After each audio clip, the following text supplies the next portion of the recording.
The throne room fell silent when Princess Solara dropped to her knees.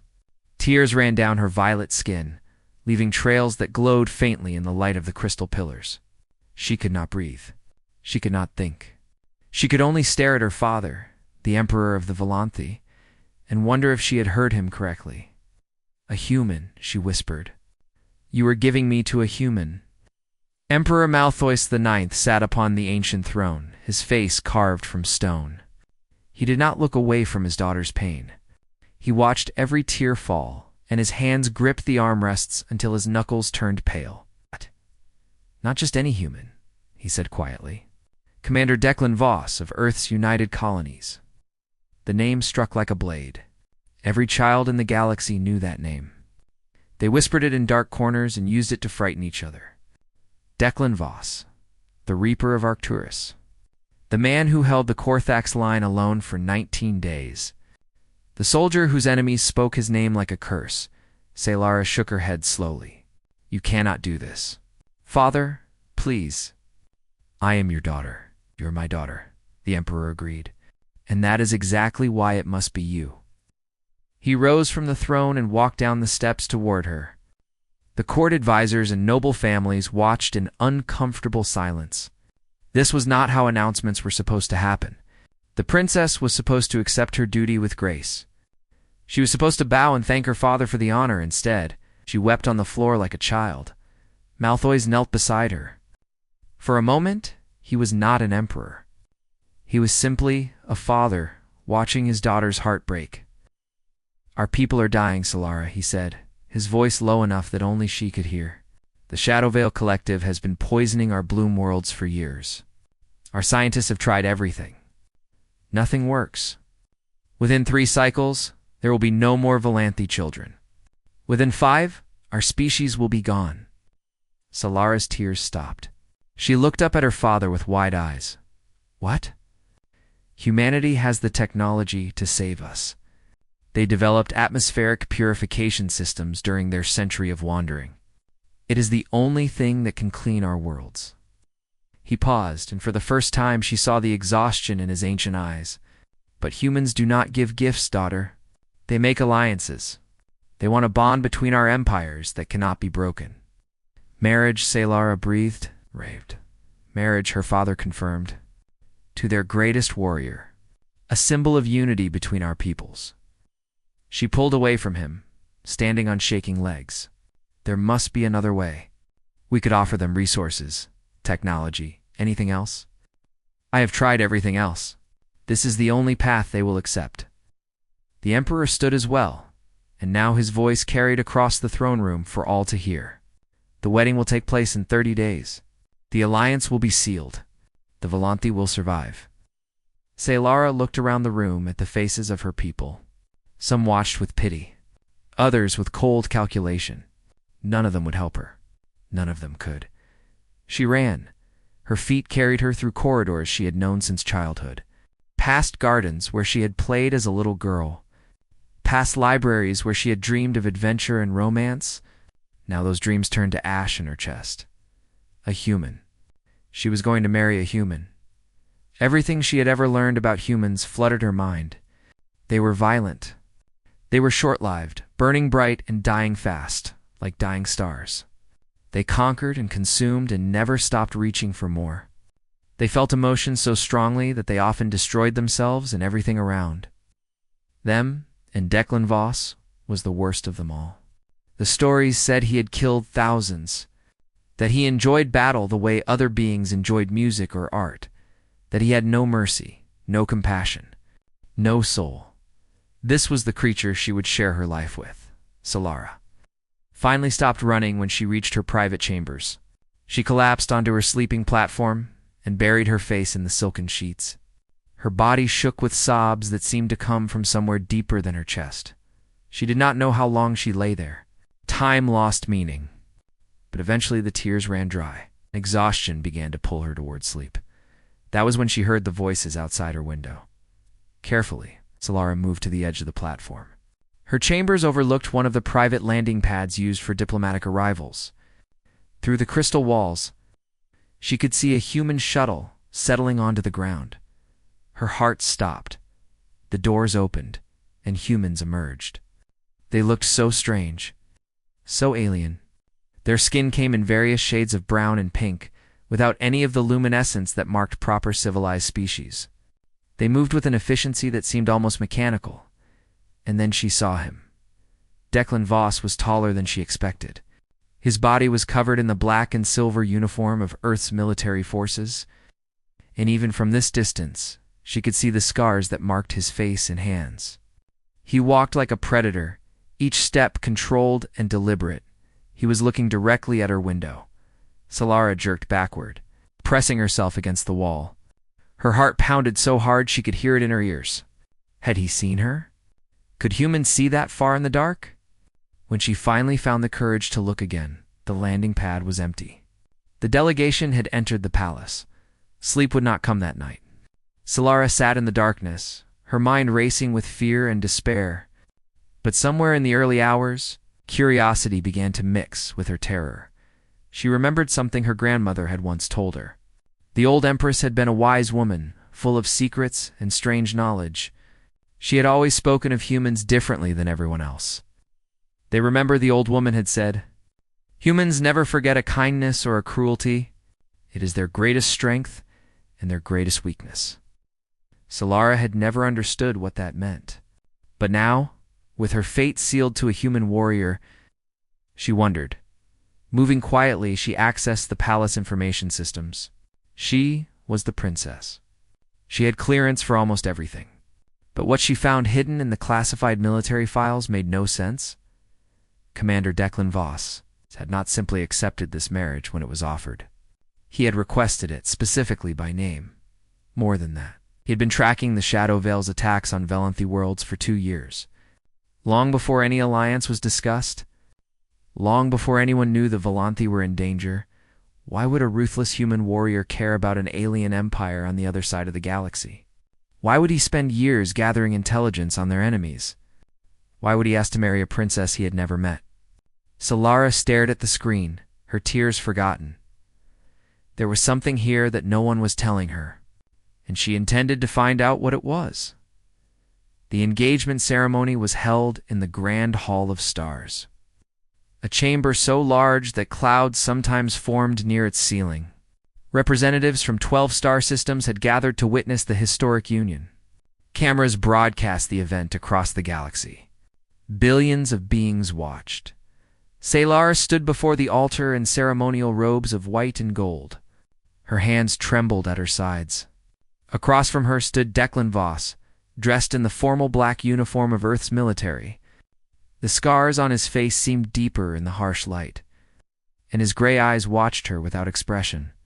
The high priest began the ancient words of bonding. Solara heard them as if from a great distance. Her heart beat faster and faster as the moment approached. "Princess Solara, of the Velanthi Empire," the priest intoned, "do you speak the words of binding? Do you accept this union of flesh and spirit, of empire and alliance?" The entire galaxy held its breath. Solara opened her mouth. She tried to force the words out. But when she looked at the human standing before her, all she could see was the monster from the stories. The Reaper. The killer. The creature who would own her for the rest of her life? "No," she whispered. Gasps echoed through the chamber. "I cannot," she said, louder now. "I will not speak the vows. Not to this human." The diplomatic disaster unfolded in seconds. Velanthi nobles shouted in outrage. Human delegates rose from their seats with anger on their faces. Emperor Malthois closed his eyes in despair. Camera drones buzzed closer, capturing every moment of humiliation for the watching galaxy. Everyone turned to look at Declan Voss. The Reaper of Arcturus stood perfectly still. His face showed nothing. No anger. No hurt. No reaction at all. He simply watched the chaos swirl around him like a stone in a river. Then he spoke, and his voice cut through the noise like a blade. "She has the right to know who she's marrying." The chamber fell silent. Declan turned to Emperor Malthois and bowed his head slightly. "Give me 30 days. If she still refuses after that time, I will release her from this arrangement myself." The Emperor stared at the human for a long moment. Something passed between them that Sailora could not understand. Finally, Malthois nodded. 30 days, he agreed. The ceremony was ended. The crowds dispersed, and Salara found herself alone with questions she could not answer. She had expected rage. She had expected demands and threats. She had expected the famous human temper that stories warned about. Instead, the Reaper had simply asked for time. Why? Over the following days, Salara watched Declan Voss from a distance. She could not help herself. He was like a puzzle she needed to solve. He did not behave like a monster. She watched him spend hours with the palace servants learning Velanthi etiquette. The musical language of her people was difficult for human tongues. But he practiced it anyway, stumbling over sounds and trying again without complaint. The servants seemed surprised at first. Then, slowly, they began to warm to him. She watched him carry his own equipment through the palace halls, refusing to let guards do it for him. In Velanthi society, this was scandalous.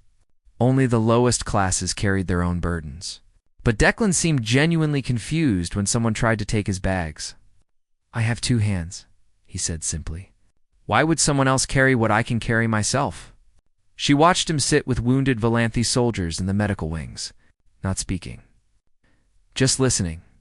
The soldiers told him stories of battles they had fought, of friends they had lost. Declan listened to every word, nodding sometimes, asking quiet questions. When he left, the soldiers seemed somehow lighter, as if a weight had been lifted from them. Salara did not understand. This was not the Reaper the galaxy feared. Then came the incident in the Garden of Eternal Blooms. The gardens were ancient and sacred, filled with plants that had grown for thousands of years. Certain areas were restricted, protected by security fields that would harm anyone who entered without permission. A young Velanthi boy, barely more than a child, wandered away from his mother. He was chasing a small flying creature, laughing as it led him deeper into the gardens. He did not see the warning signs. He did not know he had crossed into a restricted zone. The security field activated. Salara saw it happen from across the garden. She saw the energy begin to build. She opened her mouth to scream a warning, knowing it would come too late. Declan Voss moved faster than she had ever seen anyone move. He crossed the distance in seconds, throwing his body over the child just as the energy discharge released. The blast hit his back with a sound like thunder. Smoke rose from his uniform. The smell of burned flesh filled the air. For a terrible moment, Salara thought he was dead. Then Declan rose to his knees. His face was pale with pain, and his hands shook, but he carefully checked the crying child for injuries. Finding none, he lifted the boy gently and carried him to his terrified mother. "He's safe," Declan said quietly, "just scared." Then he walked away, smoke still rising from his wounds, and disappeared into the palace. That night, Salara found him. He was sitting alone in one of the smaller gardens. His shirt removed so a medical drone could treat the burns on his back. They were severe. The skin was blackened and raw. Any Velanthia would have been killed by such an injury. Humans, it seemed, were harder to kill. "Why did you do that?" Salara demanded, stepping out of the shadows. Declan did not seem surprised to see her. "Do what?" "Risk your life for a child you don't even know. A Velanthi child." "You could have died," considered the question seriously. "There was a child in danger. I was close enough to help. What else would I do? You're the Reaper of Arcturus. You're supposed to be a killer, a monster." Something flickered in his gray eyes. Pain, perhaps, or sadness. "Killing and protecting are not so different," he said. "Both require the same willingness to sacrifice. The only question is what you're willing to sacrifice for." Salara stared at him. "What are you willing to sacrifice for?" Instead of answering, Declan reached into his bag and pulled out a data tablet. He handed it to her. "These are classified files from Earth's intelligence division. I'm probably committing treason by showing you." He smiled slightly. "But you asked why I requested this marriage. Why I spent 2 years gathering information about the Shadow Veil. The answer is in there. Solara took the tablet with trembling hands. What she read made her legs weak. The Shadow Veil Collective was not attacking the Valanthi randomly. They were systematically destroying every species that had ever helped humanity during their darkest hour. During the century of wandering, when humans had no home and wandered the stars as refugees, certain species had shown them kindness. The Valanthi Empress, Solara's own grandmother, had saved 17 human colony ships from destruction. Your people gave us hope when we had none, Declan said quietly. Humans don't forget. We never forget. Not kindness. Not cruelty. We carry it with us forever. He met her eyes, and for the first time, Solara saw the human clearly. I'm not here because your father offered you to me. I'm here because my people owe your people a debt we can never fully repay, and I will spend my life trying anyway. After that night in the garden, Solara began seeking Declan out. She told herself it was curiosity. She told herself she was gathering information to protect her people. But deep down, she knew the truth. The human fascinated her in ways she could not explain. They walked together through the palace grounds in the early mornings. When the triple suns were just rising and the air was cool and sweet, Declan asked questions about Valanthi culture, about their history, about the things that mattered to her people. He listened to every answer with complete attention. In return, Solara asked about humanity. Tell me about Earth, she said one morning. The real Earth, not the stories they tell about it in our schools. Declan was quiet for a long moment. They had stopped near a fountain where waterflowers bloomed in spirals of blue and silver. Earth was our mother, he said finally, and we nearly killed her. Pollution, war, greed. We destroyed so much of what made her beautiful. He picked up a fallen petal and turned it over in his scarred fingers. When we finally left, it was not by choice. We had made our home unlivable. So we wandered the stars, begging for scraps from species who saw us as nothing more than pests. The century of wandering, Solara said softly, 100 years of being rejected, attacked, and despised. Other species looked at our short lifespans and saw weakness. They looked at our emotions and saw instability. They looked at our history of violence and saw only danger. He set the petal on the water and watched it float away. Most of the galaxy expected us to die out. They thought we would destroy ourselves eventually, but you didn't know. We didn't. Humans are difficult to kill. We adapt. We endure. We keep going, even when every logical calculation says we should quit. And we remember. We remember every species that turned us away. And we remember every species that showed us kindness. He looked at her directly. Your grandmother welcomed those 17 ships when no one else would. She gave them supplies, medicine, a place to rest. She asked for nothing in return. Do you know what that meant to people who had been rejected for decades? Solara shook her head. It meant everything. Some of those refugees became the founders of our new colonies. They passed the story down to their children and their children's children. The tale of the Valanthi Empress, who saw humans as something more than vermin. His voice grew quiet. My own grandmother was on one of those ships. She was 7 years old. Solara felt tears prick at her eyes. She had never known this history. Her grandmother had never spoken of it. Why would the Shadow Veil want to destroy species who helped you? She asked. Because they understand what we are, Declan said. Humanity alone is not a threat to them. But humanity with allies, humanity with friends across the galaxy, that terrifies them. They have built their power on isolation and fear. If we prove that cooperation works, that kindness is strength rather than weakness, their entire philosophy falls apart. They walked in silence for a while. The suns climbed higher, and the garden filled with warmth. Tell me about Arcturus, Solara said finally. Tell me why they call you the Reaper. Declan stopped walking.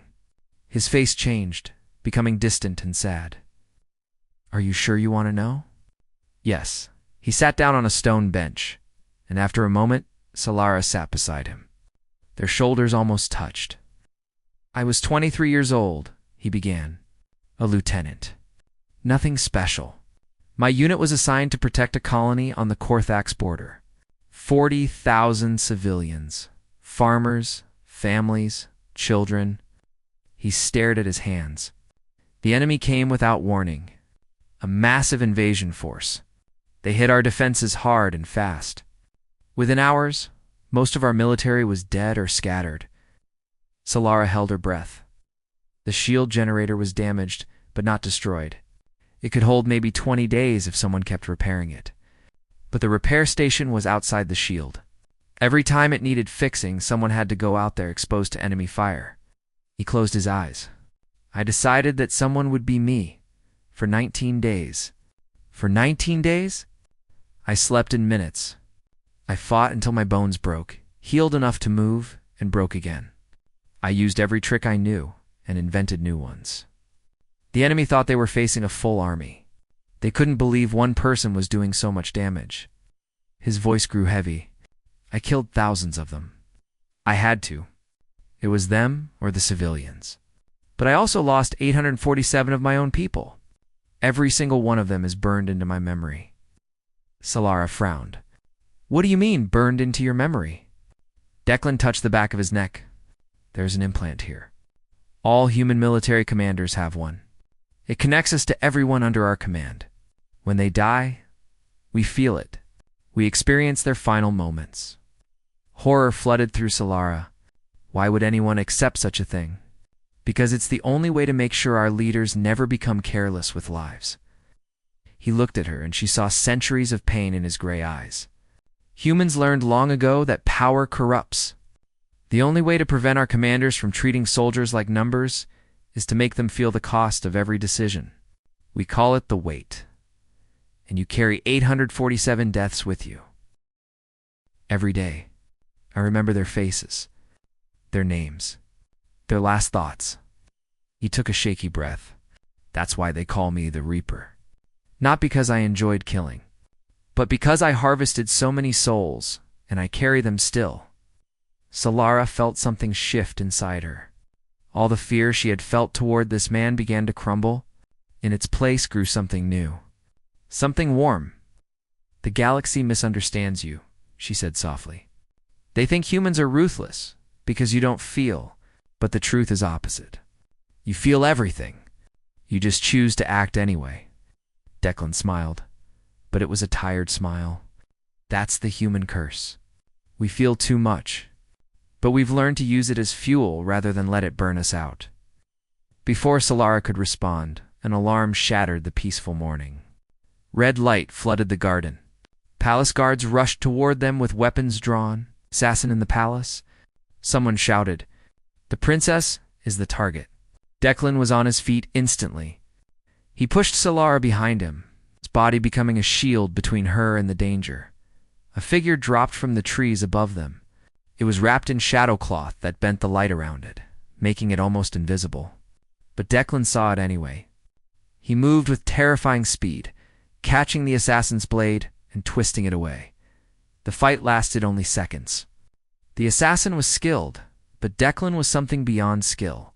He fought like a force of nature, brutal and efficient. When it was over, the assassin lay unconscious on the ground. But Declan had caught something during the fight. A communicator. He activated it and listened, his face growing darker with every word. "They know," he said quietly. "The Shadow Veil know. I've been investigating them. They're not just targeting the Velanathia anymore." "What do you mean?" He looked at her with grim determination. "They've already planted agents inside the human colonies. Earth itself is in danger. And this is only the beginning." News of the assassination attempt spread across the galaxy like wildfire. But instead of bringing the two peoples together, tore them apart. Human politicians demanded that Commander Voss return to Earth immediately. Their homeworld was in danger. Their people needed their greatest warrior. The alliance with the Valanthi, they argued, was not worth the risk. Valanthi nobles whispered in the corridors of the palace. The engagement was a mistake, they said. The humans had brought danger to their doorstep. Better to end this foolish arrangement and face the Shadow Veil alone.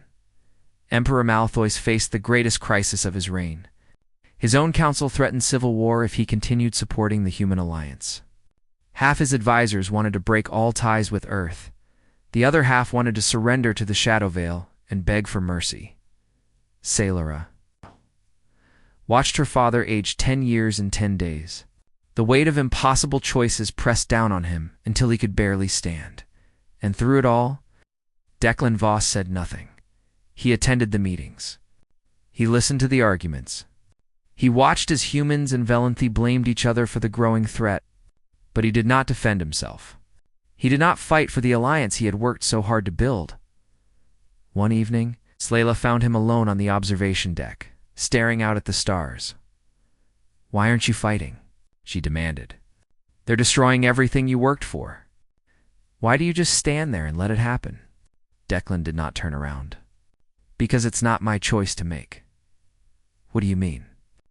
"This alliance was built on arrangement, not trust. Your people were forced into it by desperation, and my people saw it as payment for an old debt." He finally looked at her, and his eyes were sad. "An alliance like that will always crack under pressure. The only way forward is if both sides choose freely.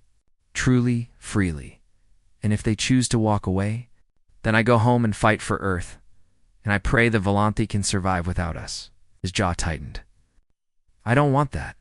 But I will not force your people into something they don't believe in." Solara felt anger rise in her chest. But it was not anger at Declan. It was anger at herself, at her people, at the whole situation. She had been so afraid of this human. She had judged him based on stories and reputation, and in doing so, she had almost missed the truth standing right in front of her. "Call a joint council meeting," she said suddenly. "Both species, tomorrow morning." Declan raised an eyebrow. "The council is not accepting new business. The debates are frozen until the crisis passes. Then unfreeze them. You're the commander of Earth's forces. My father is the emperor. If we demand a meeting, they cannot refuse." "What are you planning?" Solara smiled, and for the first time, it was not a smile of fear or sadness. It was a smile of determination. "I'm going to do something I should have done weeks ago. I'm going to make a choice." The Joint Council chamber was designed to hold representatives from many species. Today, it was packed beyond capacity. Valanthi nobles sat on one side, their luminescent skin flickering with anxiety. Human delegates sat on the other, their faces hard and suspicious. In between, observers from a dozen other species watched with hungry curiosity. Emperor Malthois sat on his throne, looking exhausted. Declan stood among the human delegation, his face carefully blank. Neither knew what Saylara was planning. She walked to the center of the chamber. Alone, wearing simple white robes, instead of her usual ceremonial dress, cameras turned to follow her. The whole galaxy was watching. "I know what you expect me to say," Saylara began. Her voice was calm and clear. "You expect me to apologize for the failed ceremony? To beg forgiveness for my weakness? To promise that I have learned my lesson and will do my duty?" Murmurs rippled through the crowd. "I will not say those things." She lifted her chin. "Because I am not sorry for having doubts. I was raised to fear humans. Every story I heard painted them as monsters. When my father announced my betrothal, I saw only a future of misery with a creature I could never understand." She turned to look at Declan. Their eyes met across the chamber. "I was wrong." Ow. The murmurs grew louder. Not because Commander Voss proved himself kind, though he did. Not because he saved a Valanthi child without thought for his own life, though he did that too. Solara's voice grew stronger. "I was wrong because I had forgotten our own history." She activated a holographic display, and images filled the air above the assembly. Ancient records. Star maps. Refugee ships. During humanity's century of wandering, my grandmother welcomed 17 human colony ships. She gave them food, medicine, rest. She asked nothing in return. Solara let the images speak for themselves. Do you know why? Because she believed that kindness shown freely would return 1,000-fold. She believed that making friends was more powerful than making subjects. She gestured to the display. The atmospheric purifiers that saved our bloom worlds from their first contamination 3 centuries ago. Human design, given to us for free. The medical advances that doubled our lifespans. Human collaboration. They never asked for credit. The chamber had gone silent. Humans remember kindness, Solara declared. They repay it across generations. The Shadow Veil fear this. They understand that if humanity is allowed to build true alliances based on trust and gratitude, their empire of fear and isolation will crumble. She turned to face both sides of the chamber. This is not about one marriage. It is about what kind of galaxy we want to live in. Do we want a galaxy where species stand alone, picking each other apart until the strongest predator wins? Or do we want a galaxy where cooperation is strength, where helping others makes us all more powerful? Solara walked to where Declan stood. She took his scarred hands in her luminescent ones. I speak the words of binding, she said, loud enough for all to hear. Not because my father commanded it. Not because my people need saving. I speak them because I choose to. Because I have seen who this man really is, and I am honored to stand beside him. Declan's eyes widened. For the first time since she had known him, the Reaper of Arcturus looked completely surprised. She spoke the ancient vows, and this time she meant every word. When she finished, the chamber erupted. Some cheered. Some protested. But something had changed. A spark had been lit that could not be easily extinguished. Over the following days, the Alliance reformed around that spark. Volanthi, who had wavered, remembered their grandmother's teachings. Humans who had doubted saw a princess choose, their commander with clear eyes and an open heart. The combined fleet began to mobilize. For the first time in galactic history, 2 species would fight as true equals, and then the Shadow Veil played their final card. A message arrived for both governments simultaneously. The collective had developed a weapon that could collapse hyperspace lanes, cutting Earth off from the rest of the galaxy forever. They offered humanity a choice: abandon their allies and survive alone, or die alongside species who once scorned them. The human response came within the hour. The entire Earth fleet jumped to the front. Lines, they were coming to fight. The Battle of the Shattered. Veil would be remembered for 1,000 years. The combined human Volanthi fleet gathered at the edge of Shadow Veil space. 300 warships, 20,000 fighters, millions of soldiers from 2 species who had never fought side by side. Against them stood the full might of the Shadow Veil collective.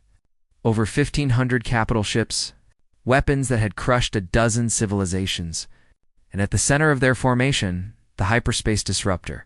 A device that could isolate entire star systems from the galaxy. Solara stood on the bridge of the Volanthi flagship, watching the enemy fleet through the viewing screens. Beside her, Declan studied tactical displays with the calm focus of a man who had done this many times before.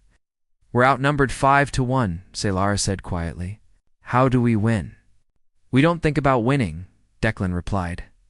We think about not losing. There's a difference. Before she could ask what he meant, the Shadow Veil activated their weapon. Space itself seemed to scream. The hyperspace lanes around the system began collapsing, folding in on themselves like dying stars. Within minutes, retreat would be impossible.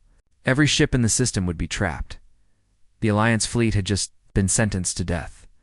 Panic spread through the communication channels. Captains from both species demanded orders. Some called for immediate withdrawal before the escape routes closed completely. Others froze in shock, unable to process what was happening. Declan stepped forward and activated the fleet-wide broadcast. His voice reached every ship, every soldier, every being in the Alliance force. This is Commander Voss, he said calmly. The enemy expects us to run. They believe that when faced with death, we will abandon each other and scatter like frightened animals. He paused, letting the words sink in. They do not understand humans, and they do not understand the people we have chosen to call our friends. He switched the broadcast to all frequencies, not just Alliance ships. The Shadow Veil would hear this, and so would the rest of the galaxy, watching from afar.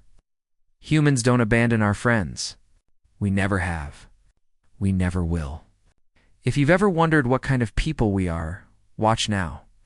The human ships moved first. Solara had studied military tactics her whole life. She had seen recordings of famous battles, analyzed strategies used by legendary commanders, but she had never seen anything like what the humans did that day. They adapted in real time. When the Shadow Veil launched an attack pattern, the humans had already changed their formation to counter it. When the enemy adjusted, the humans adjusted faster. They modified weapons during combat, found weaknesses that no simulation had predicted, and exploited them without hesitation. And they refused to fall. Human ships took damage that would destroy any other vessel. Their hulls cracked and burned. Their systems failed. And still they fought. Crews worked through injuries that would have killed Valanthi soldiers. Captains commanded from bridge consoles splashed with their own blood. They were not winning. But they were not losing either. Hours passed. The battle became a war of endurance. The Shadow Veil had numbers and firepower. The Alliance had something else entirely. They had humans. And they had Solara. She had been watching the hyperspace disruptor throughout the battle.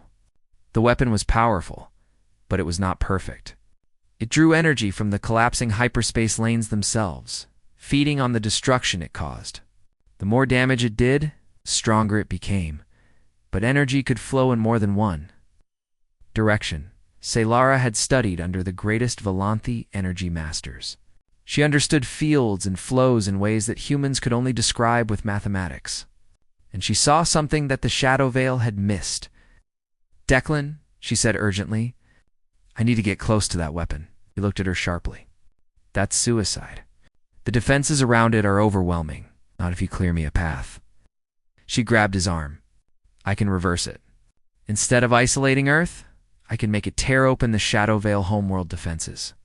But I need to be within range to channel the energy." Declan studied her face for a long moment. Then he nodded. "All ships, this is Commander Voss. New objective. Clear a path to the enemy superweapon. Protect the Valanthi flagship at all costs." The Alliance fleet reformed around them. Human ships moved to the front, becoming a living shield. Valanthi vessels provided covering fire from behind. Together, they cut a bloody path through the Shadow Veil formation. Ships died. Good people died. Declan felt every human death through his implant, each one a hammer blow to his soul. But he did not stop. He could not stop. They broke through. Solara stood at the front of the flagship, her hands raised, her eyes blazing with violet light. Ancient Valanthi words poured from her lips. She reached out with her mind and touched the raging energy of the collapsing hyperspace lanes. It was like grabbing lightning. Pain shot through every nerve. Her body screamed for her to stop. But she held on, channeling the destructive power, redirecting it, reshaping it. The hyperspace disruptor exploded, but instead of releasing its energy into chaos, Solara caught it. She twisted it, and she hurled it at the Shadow Veil homeworld. A hole tore open in space itself. Through it, they could see the Shadow Veil home system, their defense platforms, their orbital stations, their seat of power, all of it exposed, all of it vulnerable. The collective surrendered within hours. The war was over. 5 years later. Glara stood beside Declan at the inauguration of the Galactic Compact. Hundreds of species had gathered to sign a new treaty of cooperation. It was based on the principles that humanity had lived by since their century of wandering. Remember kindness. Repay debts. Stand by your friends. Species who had once dismissed humans as violent primitives now studied their philosophy with fascination. The idea of the weight of leaders carrying the cost of their decisions spread to other civilizations. Cooperation began replacing competition as the foundation of galactic politics. Solara often thought about the princess who had wept in that throne room years ago. The girl who had been terrified of a human monster. How little she had understood. Now she ruled beside a man who carried the weight of every life I had touched and still chose compassion. She had learned that strength was not about avoiding pain. It was about feeling everything and choosing love anyway. When their daughter was born, the first human Valanthi child in history, Ambassadors from 100 worlds came to offer blessings. The child had her mother's violet glow and her father's gray eyes. She was beautiful in a way that had never existed before. A shadow-veiled delegate, one of the reformed moderates who had joined the compact, asked Declan what he hoped his daughter would become. Declan smiled and held the infant with scarred hands that had learned gentleness. "Human," he said simply. "I hope she'll be human." Solara leaned against his shoulder and watched their daughter sleep. Outside the windows, the stars burned bright with possibility. Once the galaxy had believed that humans were monsters, now they understood the truth. Humans were not monsters. They were not angels either. They were simply people who felt deeply, remembered forever, and never abandoned the ones they loved. And that, Solara had learned, was the most powerful thing in the universe.